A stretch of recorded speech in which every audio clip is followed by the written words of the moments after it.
Maraming salamat nito Ate Inday sa yung binigay ni Mike. Mega love shout out.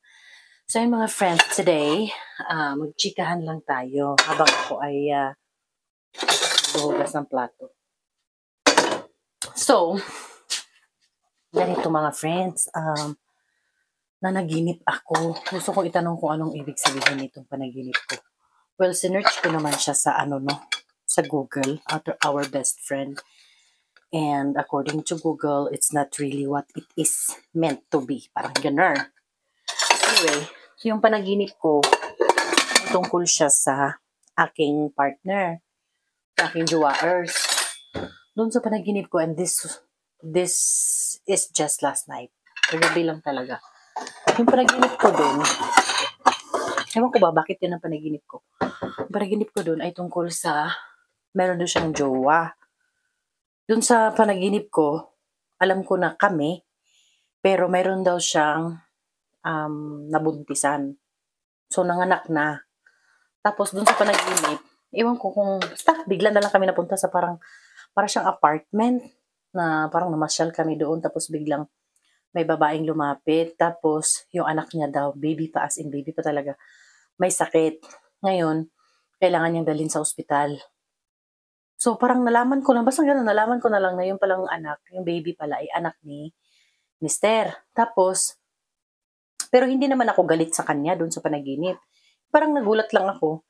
May anak ka pala na iba pa. Ganun. Tapos pagkatapos, dinala daw sa ospital.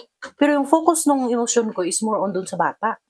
Ngayon mga friends, dinala na sa ospital. Ngayon yung nanay, sabi ko, ano bang trabaho ng nanay? Sabi ko daw ganun. Trabaho pala ng nanay ay yung isa siyang GRO, ladies night. Ganun. Trabaho siya sa bayaran na babae. Tapos, dinala sa ospital yung bata. May sakit. Ngayon, di parang nagtataka daw ako. Nung maya-maya, bumalik yung nanay kasama yung bata. Ang sabi, malaki daw yung babayaran sa ospital. So, bumalik siya. Sabi ko, bakit ka bumalik? Kailangan mo yung paagamot ng anak mo. Sabi ko daw ganun. Kulang daw sila ng pera. So, sabi ko, sige na, dalhin na natin doon. Halika na, samahan kita. Sabi ko daw, di sinamahan ko yung girl. Pumunta kami sa ospital. Tapos dinala doon. Ngayon, di iniwan ko na siya doon. Sabi ko, maiwan ka na dito. Tapos bumalik daw ako doon sa apartment kung saan nandun si Hana, nandun si Mother, nandun yung anak ko, nandun yung tatay niya, ganun. Tapos maya-maya, dumating na naman yung si girl. Tapos, dala-dala na naman niya yung bata. Sabi ko, hala, bakit ka, okay na ba siya? Sabi niya, hindi pa, ang taas ng lagnat ng bata. Sabi ko, hala, bakit? Sabi niya, may mga kailangan kasing biling gamot. Sabi ganun.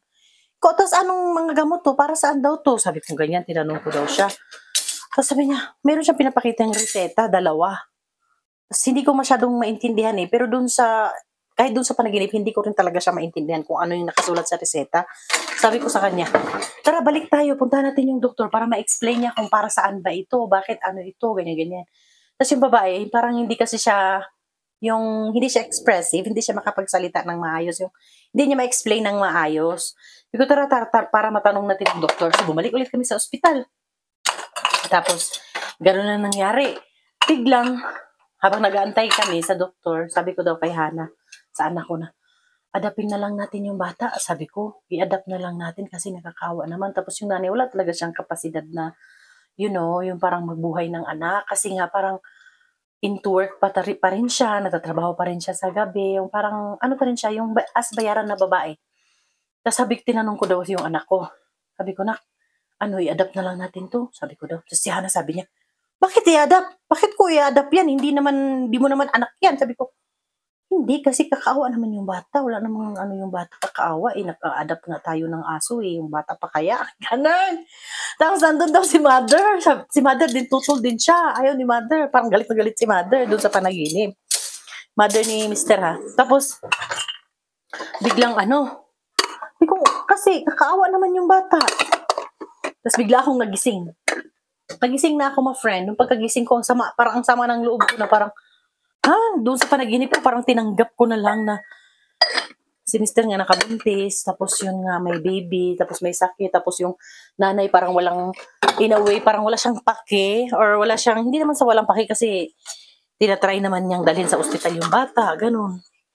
Pero yun nga, wala siyang kapasidad, walang pera, kulang na kulang yung pera, yung ganun ba.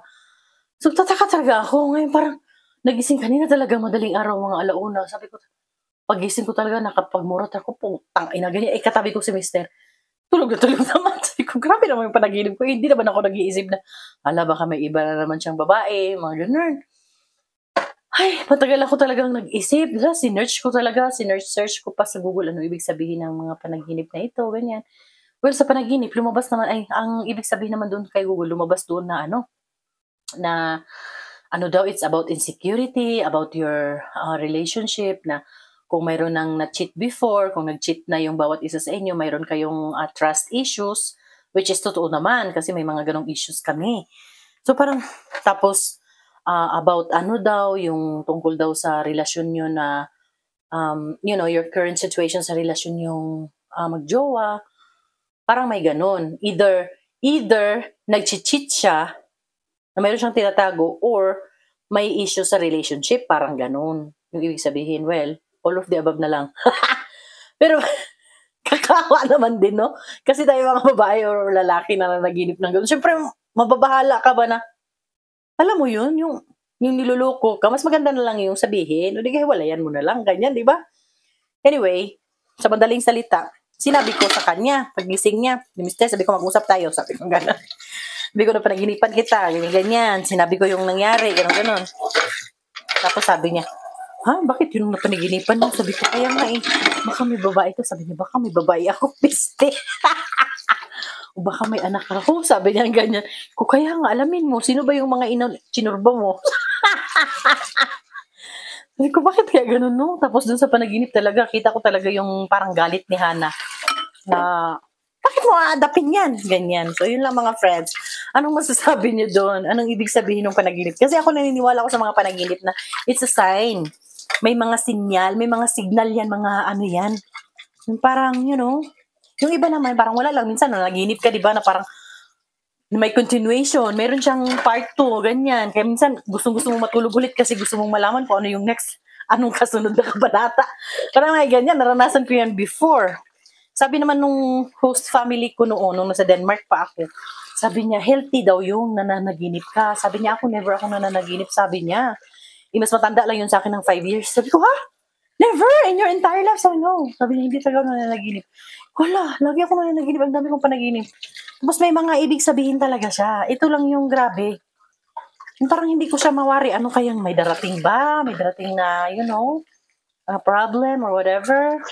Well, kung mayroon mang darating na malaking dagok, bahala na si Lord, no? Ipapasa Diyos na lang natin kung ano man yun.